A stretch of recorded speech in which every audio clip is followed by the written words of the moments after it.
ఆ కోరిక మనకి ఎంతవరకు మంచి చేసిద్ది? ఎంతకాలం ఆనందాన్నిస్తది?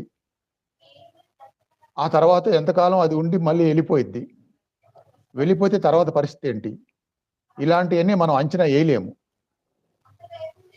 ఎట్టి ఎట్టి పరిస్థితుల్లో మనం అంచనా ఎయలేము.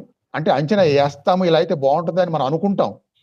కానీ ముందు చెప్పినట్టుగా అనేక జన్మల యొక్క ప్రభావం ఆధారపడి ఉంటది. అనేక జన్మల యొక్క కర్మలు ఆధారపడి ఉంటాయి. మళ్ళీ వచ్చే జన్మలు కూడా ఇప్పటి జన్మ ప్రభావం ఆధారపడిద్ది. ఇవన్నీ ఆధారపడి ఉంటాయి కాబట్టి, మనం కోరుకునేయి మనం అంచనా ఏసేవి మన నాలెడ్జ్‌కి సరిపోదు. సరిపోదు కాబట్టే మహాగురువులు ఏం చెప్తారు? ప్రత్యేకమైన కోరికలు మనం కోరుకోవసరం లేదు.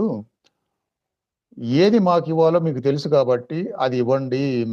మాకంటూ ఇది అని కోరుకునే కోరికలు ఏమీ లేవు. ఇలా ఉండాలి భగవంతుడి దగ్గర, పరమాత్మ దగ్గర మనసనేది